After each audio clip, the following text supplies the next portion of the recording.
नमस्कार साथियों, आप सभी का विकास अकेडमी में स्वागत है। उम्मीद करते हैं आप सभी लोग स्वस्थ होंगे, मस्त होंगे। आप सभी की पढ़ाई लिखाई अच्छी चल रही होगी। हम एक 10 मिनट शो लेकर के आए हैं जो आपके एग्जाम के लिए बहुत ही महत्वपूर्ण होगा। इसमें हम उस सेक्शन को कवर करेंगे जो एग्जाम के लिए बहुत ही महत्वपूर्ण है। इसमें history, polity, geography, economics per day एक एक सेक्शन लेकर के आएंगे और उसको कवर करवाएंगे। आज हम पॉलिटी लेकर के आए हैं, कल हो सकता है हिस्ट्री लेकर के आए, नेक्स्ट डे कुछ लेकर के आए। ऐसे ऐसे कर करके एक एक दिन लेकर के आएंगे। जो एग्जाम में सबसे ज़्यादा जहाँ से क्वेश्चन पूछे जाते हैं उसे हम कवर करवाएंगे। तो आप लोग वीडियो में लास्ट तक बने रहिएगा और क्वेश्चन को देखिए। आपके एग्जाम के लिए बहुत ही महत्वपूर्ण क्वेश्चन है। तो आइए एक एक करके क्वेश्चन को हम लोग देखते हैं। क्वेश्चन, इसका आंसर करिए आप लोग। संविधान के किस अनुच्छेद में भारत को राज्यों का संघ कहा गया है? बताइए, भारत को राज्यों का संघ कहा गया है। कौन से आर्टिकल के अंतर्गत कहा गया? अनुच्छेद 1, अनुच्छेद 2, अनुच्छेद 3, अनुच्छेद 4। भारत राज्यों का संघ होगा। बताइए कौन से आर्टिकल में कहा गया? तो यह आर्टिकल 1 में कहा गया है। इसे आप लोग ध्यान रखिएगा, आर्टिकल 1 में कहा गया है। आइए नेक्स्ट क्वेश्चन पे चलते हैं। संविधान की उद्देशिका समाजवादी शब्द किस संशोधन से जोड़ा गया है? समाजवादी शब्द किस संशोधन से जोड़ा गया है? 42, 44, 52 या 61? कौन से अमेंडमेंट से उद्देशिका में समाजवादी शब्द को जोड़ा गया है? तो यह है 42वां संविधान संशोधन 1976 में इसे जोड़ा गया है। इसे भी आप लोग ध्यान में रखिएगा। इसके द्वारा 3 शब्द जोड़ा गया था, समाजवादी, धर्मनिरपेक्ष और अखंडता। 3 शब्द 42वां संविधान संशोधन 1976 के द्वारा प्रस्तावना में जोड़ा गया था। इसे भी आप लोग याद रखिएगा। संविधान अनुच्छेद 16 के अंतर्गत कितने स्वतंत्रताएं वर्तमान में उपलब्ध हैं? जो हमें आर्टिकल 16 स्वतंत्रता की बात कहाँ पर की गई है? तो आर्टिकल 19 से लेकर के 22 के बीच में बात की गई है। आर्टिकल 19 से लेकर के 22 के बीच में स्वतंत्रता की बात की गई है।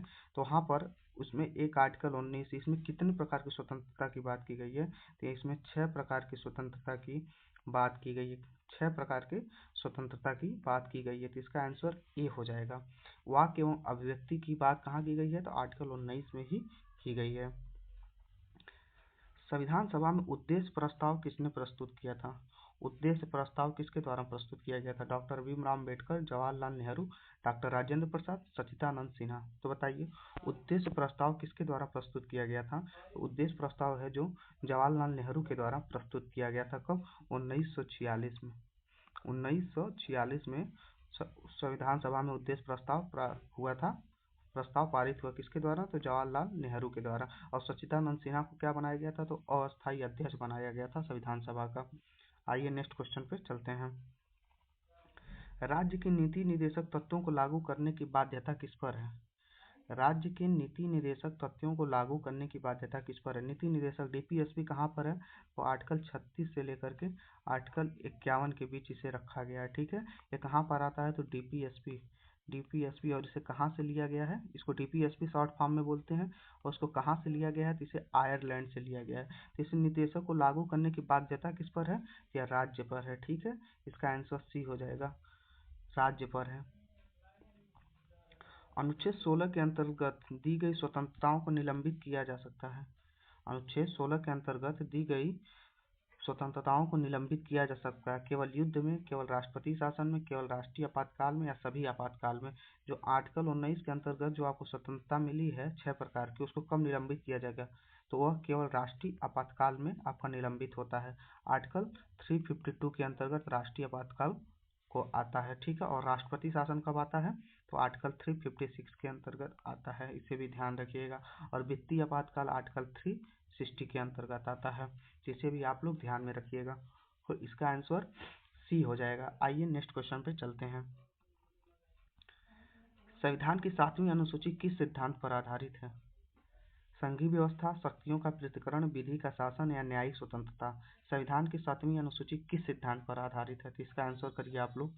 तो इसका आंसर हो जाएगा आपका शक्तियों का पृथक्करण किया गया है। जो संघ और राज्य के बीच शक्तियों का पृथक्करण किया गया। किस प्रकार से? तो 3 प्रकार की सूची बना करके शक्तियों का पृथक्करण किया गया। इसे भी आप लोग ध्यान में रखिए। कौन सा 3 प्रकार का?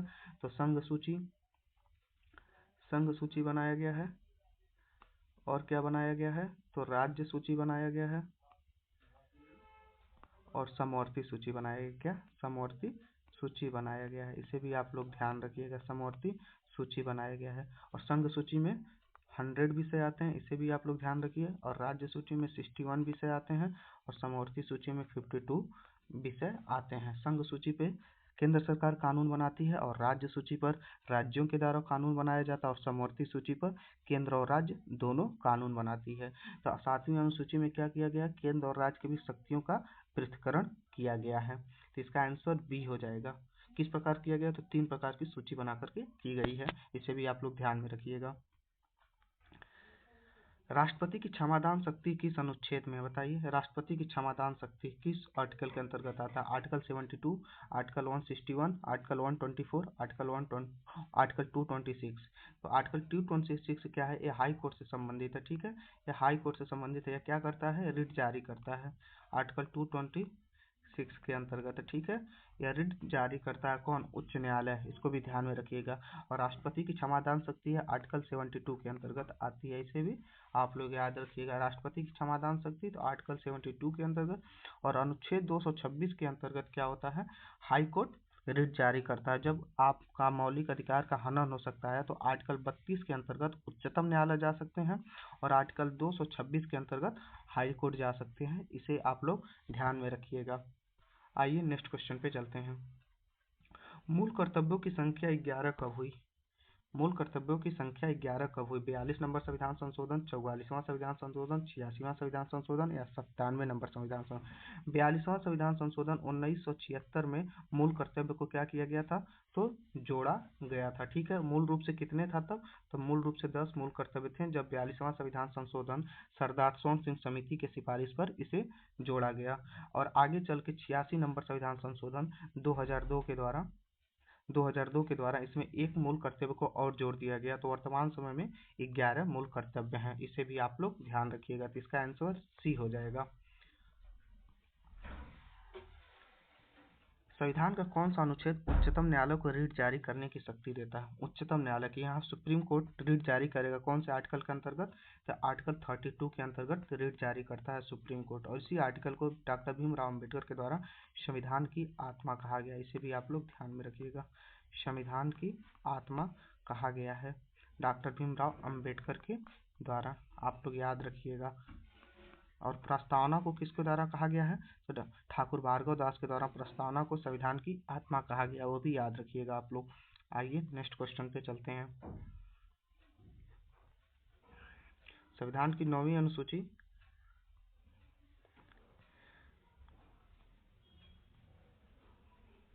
संविधान, एक मिनट, क्वेश्चन ला रहे हैं आपके सामने हम।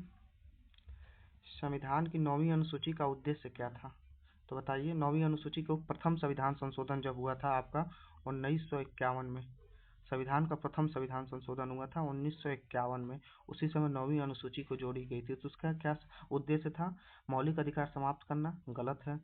भाषाओं की रक्षा, गलत है। तो भूमि सुधार कानून से इसकी रक्षा करने से संबंधित है क्या, 9वीं अनुसूची। और पंचायती व्यवस्था कहाँ था, तो 73 अमेंडमेंट के द्वारा इसे जोड़ा गया, यह भी ध्यान में आप लोग रखिएगा। तो इसका आंसर सी हो जाएगा। भारत का संविधान किस प्रकार का संविधान है, भारतीय संविधान किस प्रकार का संविधान है, पूर्णतः कठोर, पूर्णतः लचीला, आंशिक रूप से कठोर, या कठोर व लचीला दोनों। तो भारत का संविधान जो है यह कठोर व लचीला दोनों है, ठीक है, कठोर व लचीला दोनों है। तो इसका आंसर डी हो जाएगा।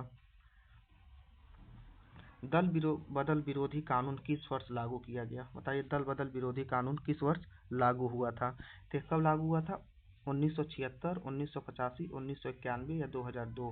तो कब हुआ था, तो 1985 में क्या 52 नंबर संविधान संशोधन हुआ था, 52 नंबर संविधान संशोधन हुआ 1985 में, और उसी समय दल बदल विरोधी कानून को लागू किया गया था, ठीक है। कब, 1985 में। और 42वां संविधान संशोधन कब हुआ था, तो 1976 में हुआ था। और 2002 में क्या हुआ था, तो 86 नंबर अमेंडमेंट हुआ था, इसको भी आप लोग ध्यान में रखिएगा, बहुत ही इंपॉर्टेंट है तीनों, इसे आप लोग याद रखिएगा। आइए नेक्स्ट क्वेश्चन पे चलते हैं। भारत में सीएजी का उल्लेख किस अनुच्छेद में किया गया है, कैग का उल्लेख नियंत्रक महालेखा परीक्षक की नियुक्ति किसके द्वारा की जाती थी, अभी ध्यान रखिएगा। इनकी नियुक्ति कैग की नियुक्ति की जाती है राष्ट्रपति के द्वारा। कैग की नियुक्ति किसके द्वारा की जाती है, तो राष्ट्रपति के द्वारा की जाती है। और कौन से आर्टिकल में आते हैं, तो आर्टिकल 148 में आते हैं, 148 के अंतर्गत कैग का उल्लेख किया गया है। तो इसका आंसर ए हो जाएगा। और इनका कार्यकाल कितना होता है, तो 5 वर्ष का होता है। और इनका नियुक्ति कौन करेगा, तो राष्ट्रपति इनका नियुक्ति करता है। आइए नेक्स्ट क्वेश्चन पे चलते हैं। संविधान का कौन सा अनुच्छेद संपत्ति के अधिकार से संबंधित है, संपत्ति का अधिकार, article 19, article 30, article 31, article 300 44 number संविधान संशोधन होता है। 44वां संविधान संशोधन 1978 में, ठीक है, कब 1978 में होता है। और संपत्ति के अधिकार को मौलिक अधिकार से हटा करके क्या बना दिया गया, कानूनी अधिकार बना दिया गया। क्या, कानूनी अधिकार बना दिया गया। कब, 44वां संविधान संशोधन 1978 के द्वारा। ठीक है, याद रखिएगा कब हुआ था, तो 44 नंबर और 1978। क्या किया गया, मौलिक अधिकार से हटा करके इसे कानूनी अधिकार बना दिया गया। और आर्टिकल 300A के अंतर्गत रखा गया है संपत्ति के अधिकार को। इसे याद रखिएगा, संपत्ति के अधिकार को आर्टिकल 300A के अंतर्गत रखा गया है। और 44वां संविधान संशोधन 1978 के द्वारा इसे जोड़ा गया था। संघ लोक सेवा आयोग यूपीएससी का उल्लेख किस अनुच्छेद में किया गया है, बताइए। Article 312, article 315, article 320, article 323। तो बताइए संघ लोक सेवा आयोग का उल्लेख कौन से आर्टिकल के अंतर्गत किया गया है, तो यह है आपका आर्टिकल 315 के अंतर्गत इनका उल्लेख किया गया है। किसका, यूपीएससी का। यह क्या है, एक प्रकार का संवैधानिक निकाय है, इसे भी आप लोग ध्यान में रखिएगा। आर्टिकल 315 के अंतर्गत संघ लोक सेवा आयोग की बात की गई है।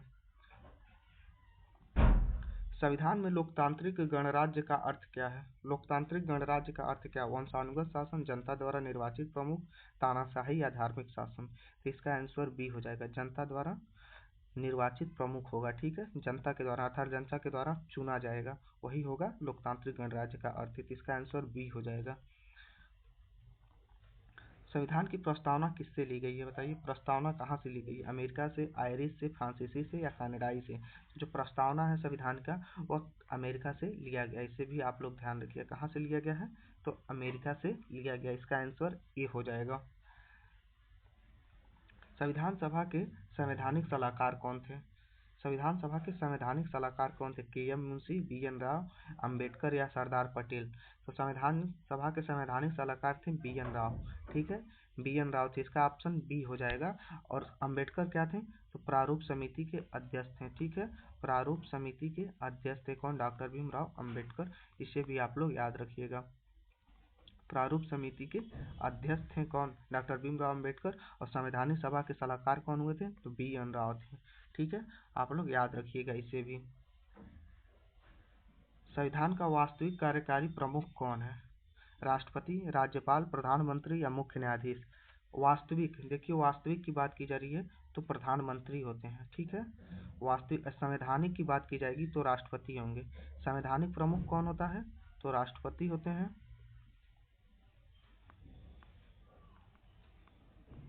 संवैधानिक प्रमुख कौन होता है, तो राष्ट्रपति होते हैं। ठीक है, इसे भी आप लोग ध्यान में रखिएगा, संवैधानिक प्रमुख राष्ट्रपति होंगे।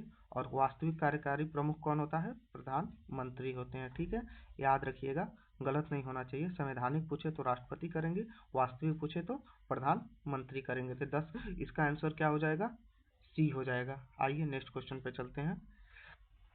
यहीं पर क्वेश्चन को समाप्त होता है। उम्मीद करते हैं आप सभी को क्वेश्चन समझ में आए होंगे और सेशन अच्छा लगा होगा। तो कमेंट करके आप लोग ज़रूर बताइएगा सेशन कैसा रहा। आप सभी को धन्यवाद, फिर नेक्स्ट सेशन में मुलाकात होगी। जय हिंद।